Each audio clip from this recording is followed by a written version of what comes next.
I can write a function equation using function notation given the input-output relationship. Here's what you need to know. Function notation is a function equation written so that the output variable is replaced with the function's name and the input variable. So before, when we were talking about linear equations, we said y equals blah, blah, blah.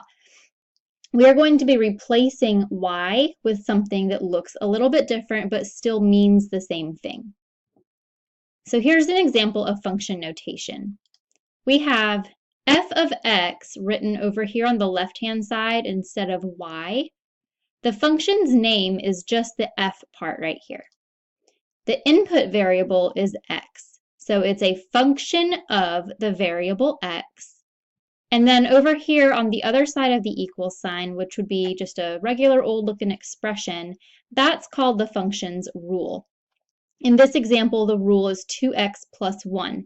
That means that my output, f of x, is equal to 1 more than twice the input. So I double my x value and add 1 more. That's the rule for this function. That tells me what to do every single time.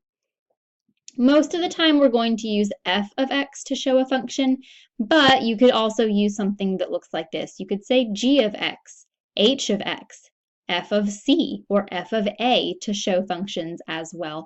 All it is notation, and it just kind of gives it a different bit of a label. So I could be talking about a separate equation if I'm talking about g of x or h of x. Maybe you have more than one equation that you're looking at one time. So we would give them different titles. We would give them different names. Here's an example. Let's use function notation to write the equation of the function that's shown in this graph. I know this is a function because it passes my vertical line test. If I were to put a straight up and down line anywhere on this grid, I'm only going to be intersecting my graph in one location. Let's take a look at the labels on our graph right here. It says g of x. That tells me that my function name is g and my input variable is x. The majority of the time your input variable is going to be x, but it's a good idea to just check real quick. Let's go ahead and write our function notation using slope-intercept form. That's going to be super easy because we have the graph. So we can go find the slope and find the y-intercept and put them in the correct locations in slope-intercept form. The y-intercept is where I'm crossing the y-axis, and that would be the point 0, 2. That means that my b value in y equals mx plus b would be positive 2. Now we're going to find our slope.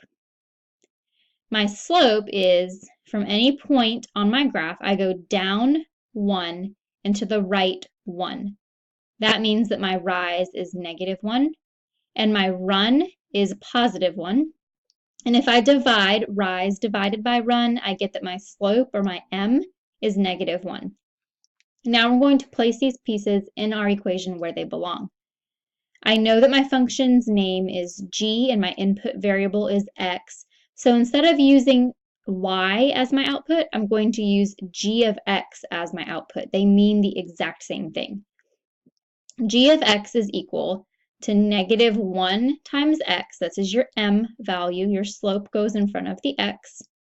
And then my y-intercept is over here at the end, plus 2. So this follows the format y equals mx plus b. That's my slope-intercept form. I'm just writing it using function notation. Pause and try this one. Let's use function notation to write the equation of the function shown in the table.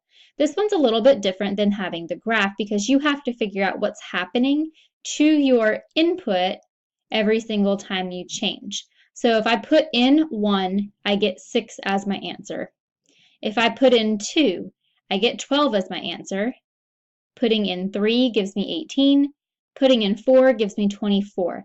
The pattern that I'm identifying is that each of x value is multiplied by 6 to produce my h of x value. So my input is multiplied by 6 to give me my output.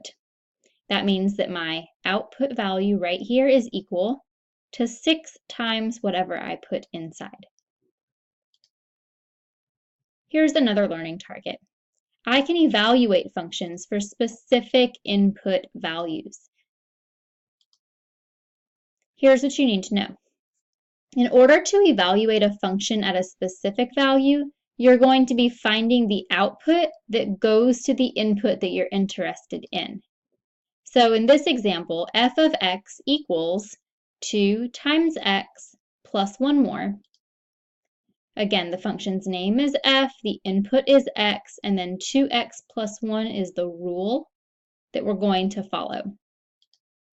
If I want to evaluate and find my function evaluated at 5, notice that the 5 in my parentheses is just taking the place of x in these parentheses. That means that everywhere I used to have x, I'm going to put the number 5 instead and get my answer. So I'm going to do that. I have a 5 everywhere that I used to have x. So I'm copying from that example right above. 2 times my input, or 2 times 5, plus 1 more would be 10 plus 1, and 11 is my final answer. You just use your order of operations to finish this out. That tells me that the point 5, 11 would appear on the graph of this line. My input is 5, my output is 11. 5 is my x value, so that makes it part of my domain. And 11 is my y value, or my output. That makes it part of my range. Here's an example. Let's find the function evaluated at 0, 1, and 2. Let's look for the points on the graph where x is 0, x is 1, and x is 2, because that's what it means to evaluate or to find the value of a function at a specific value. You're finding what happens when you put that number in for x. So I'm going to draw my axes right here just to make it a little bit more clear. My x is the blue one, my y is the green one. And let's label that point 0, 2, because I'm looking for where x is 0.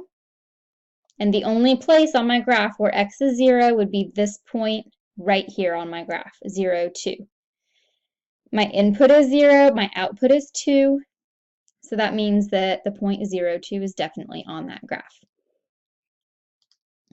G of 1, or the function evaluated at 1, just says go to where x equals 1 and read the graph. So I would go to where x is equal to 1 and find that point on my graph. I get the point 1, 1.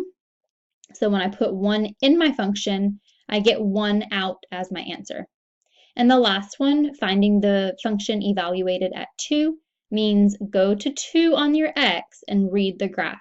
So when I go to 2 as my x value, I'm getting the point 2, 0 is on my graph.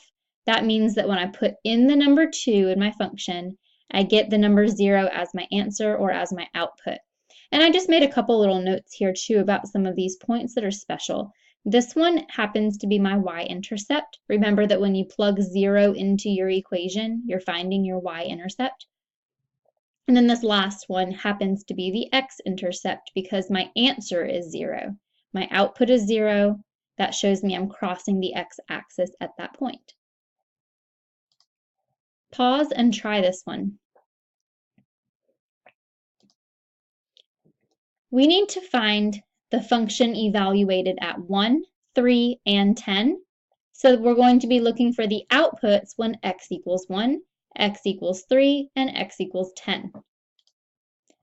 When x equals 1, I'm just going to read my table. X is 1, my output is 6. That's given to me in the table. My function evaluated at 3 is also given to me in the table. The answer is 18. Now the last one, when x is 10, that's not showing up on this table. My table doesn't go out far enough. So I need to know or follow my function rule to figure out that value. Even though this one was not given to us in the table, we know that the function rule is that we're multiplying by 6 each time. So if I take 10 as my input, my rule is to multiply by 6, so I get 60 as my answer. If you want more on this topic, be sure to check out the Learning Target spreadsheet for additional resources, videos, and practice.